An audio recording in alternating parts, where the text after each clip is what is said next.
Page 12, Song of Seville. 4/4 time. No sharps or flats in the key signatures, so it's either in C major or A minor.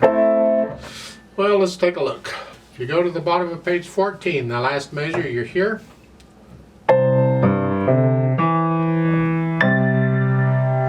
Sort of ending in. So it's a little tricky because you're ending on an A. But you're playing a C chord. That means, well, maybe this is in C major. So when you're not sure like that, well, you gotta look a little deeper. Let's go back to the beginning. How does it start? Starting it is a little tricky because a lot of pieces don't start on their key, their one note, their one chord. Yeah?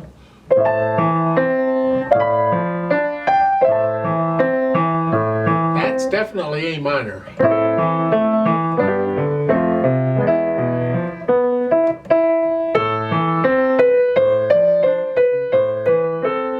That's A minor right there. You can tell by the sound of it, that's A minor. Right hand first. I like to do, look at the first two chords. You're here and here. When I do that, I like to use the fourth on the first one. There's nothing wrong with their fingering. It's just a personal thing. I just like to do, I can feel it better. It's the top note I want to hear. And then here. And then at the beginning of the second line, I'd do a 1, 2, 4. And then here, 1 and 2 and. Compared to the rhythms we had prior to this song, this is not a problem. Crossover and 2. And then lift up. That's a very short note.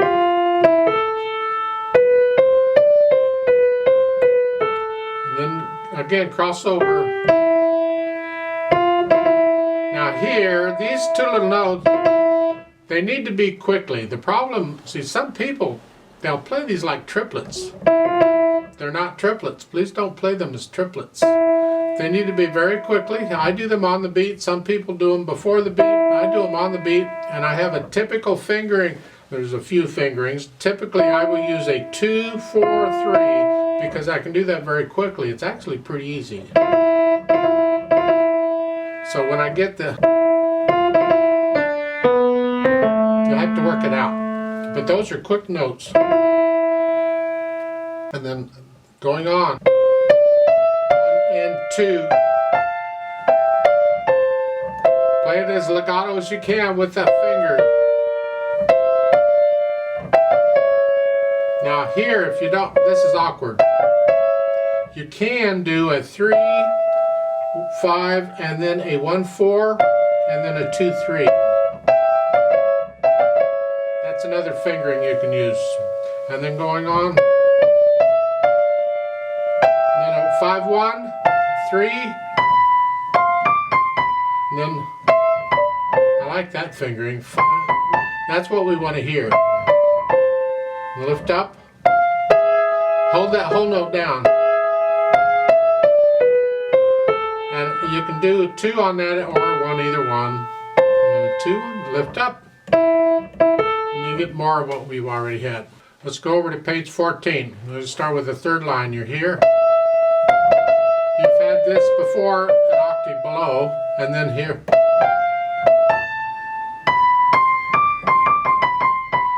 Substitute the thumb then, so you're in position. And they're saying a 1, 5, 1, 4, 1, 5, and a 1, 3. It's okay, we don't have to have the thumb doing all of that. The second finger can help out. So on the next to the last measure, I would do a 2, 5 right there. And then a 1, 4, and then a 2, 5, and then a 1, 4. So it's basically, it's a, like so. And then the last note, there's an 8 VA above it, so you got to come up here. Left hand, keep the left hand soft.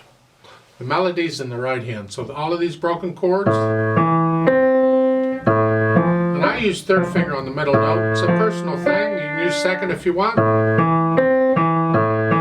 just basically kind of rolling the hand around. Don't move the wrist this way if you can help it. You want to kind of go this way more. In the second measure, you don't have to keep your hand in this position. You can move the hand based on what notes you're playing.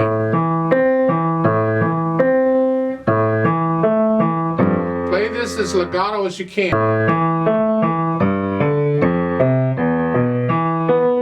That's hard to do. Do what you can. And then it's more of the same. Let's go over to page 13. Second line here. Thumb, F, then come down. Oh, we're on page 14, last line. This is treble clef. Now you've been in treble clef since the second line on page 14. So the last line, it's an A here, then here, then here, and then a G, and then an A. The AVA is only to the upper staff. This is right where it needs to be, right there. Then try to put the hands together. Now, there's a couple ways of doing this. I can't say one way's right and one way's wrong. You're going to get it in various ways. At the beginning, you have that rolled chord. Typically, I was taught rolled chords, we would play them on the beat. So I would play the bottom note.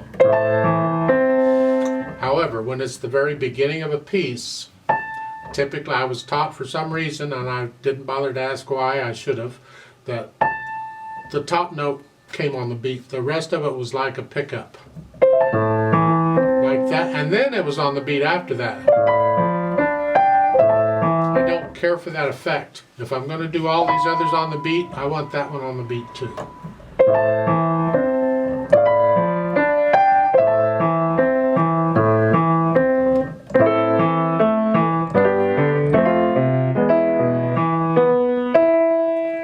Lift up. You have to get off the E because the right hand needs it. The pedal will keep the noise going, but get off it so you hear it. We want to hear the right hand.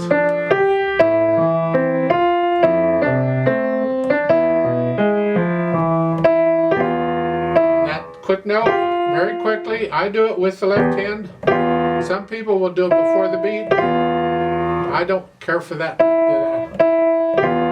So I do it on the beat.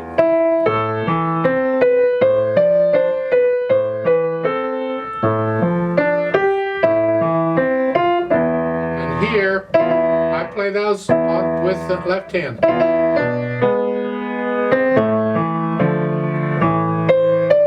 Make sure you hold the left hand out, it's a half note.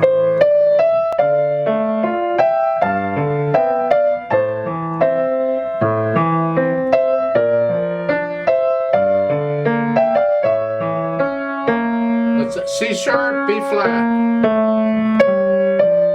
And that's a C sharp too. Watch this fingering. Get that? You have to go over that measure a few times very slowly, that's fine.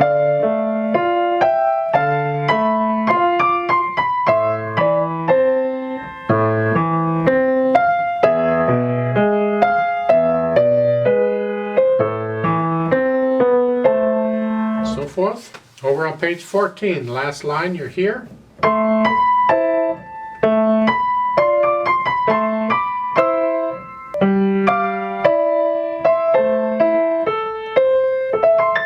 All four of those notes one at a time. And you can slow that roll down a little bit because molto ritardando means slow down a lot.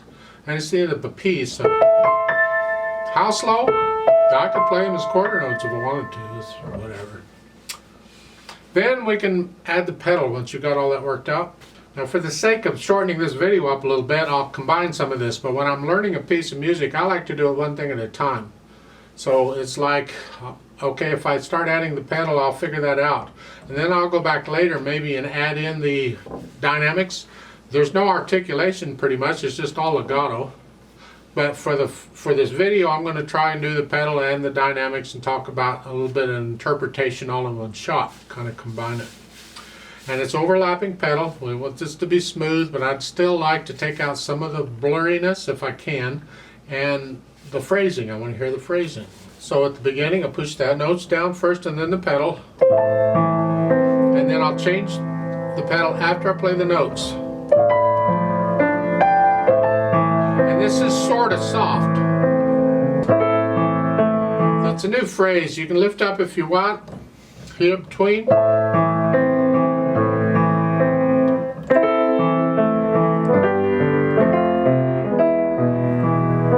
Slow down. And now I'm going to lift up before I play that eighth note, so I get a break in the phrase.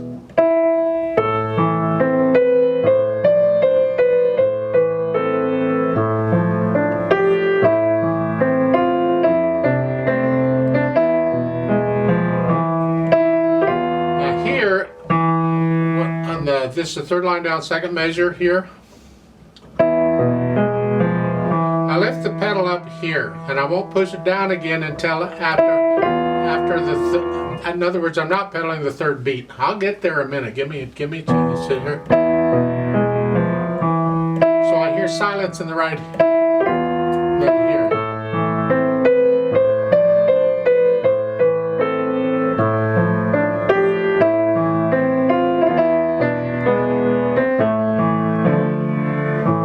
Just pedal it like they're showing, it's fine. So we're at the top of page 13, you're here. This is sort of medium soft again, you come back down.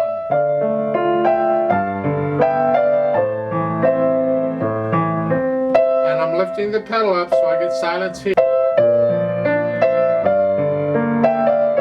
And in this measure, I'm only pedaling the first beat. Retardando and crescendo a little bit.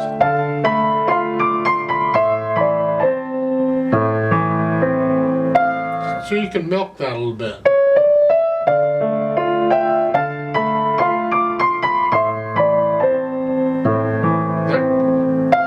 Then hit back to all tempo, and then you can go back down to medium soft. Now all of a sudden, because you ended that medium soft, now it's medium loud again.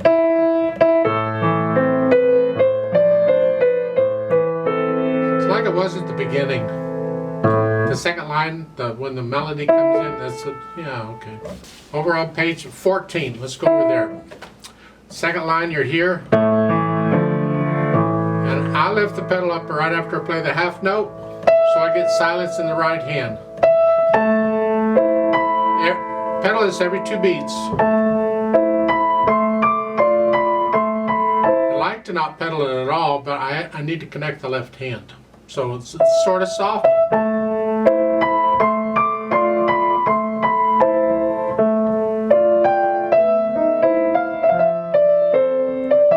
And again, I'm only pedaling the first beat here.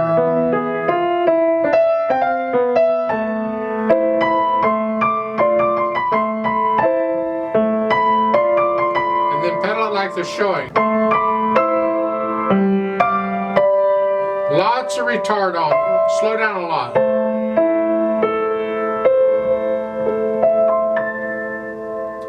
Now you'll have to judge how fast you want to roll the last chord. Experiment with it. Try different speeds and see what you like. The last couple of measures again is here.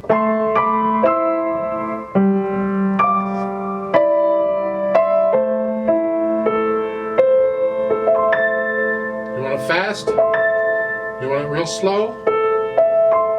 Somewhere in between? Experiment. Make it yours. You interpret it as you see fit. Now, if you don't have this memorized, you got to be able to make this page turn because the beat's got to go on. You can't stop the beat to turn a page. Both hands are busy all the time. And when that happens, we're stuck. Either you get somebody to turn the page for you or you memorize page 14. Well, if you don't do those, then you have to leave out notes. That's all we don't like doing that, and sometimes you have to. You can't leave out too much going on at the bottom of page 13 because we need all this. can possibly leave out the last note in the left hand. You don't need that. And while you're doing that, maybe you could milk that, put a fermata on it, and turn the page right quick as you do that. That might work. Otherwise, you gotta leave out notes at the top of page 14. Right there, you do the, to sort of set the harmony, and then after that, it's right hand all by itself while you're turning the, and don't take too long because you don't want the right hand to have to go by itself for very long. You need that left hand. So I'm suggesting it might be better to milk the last notes at the bottom of page 13. Put a fermata on that to give you time to turn the page, and then you can go on. The fermata goes on the F, not the 16th note. That needs to be short. You get the idea. How fast it goes, I think it kind of goes to the speed I was taking it. It's andantino is, well, people don't agree what andantino means. Cantabile means in a singing pleasant style. So, yeah, it's just, it's not fast, it's not slow, it's just kind of leisurely.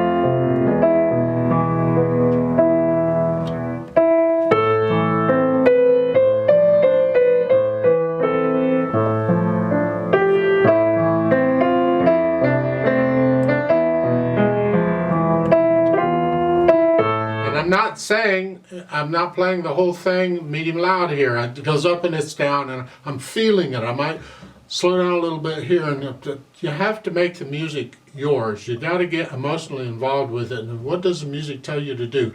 Don't do anything too extravagant. You don't want to contradict what the music is saying, but within what the music is telling you, you have a lot of freedom. You really do, to do a lot of stuff. So feel this music and make it yours.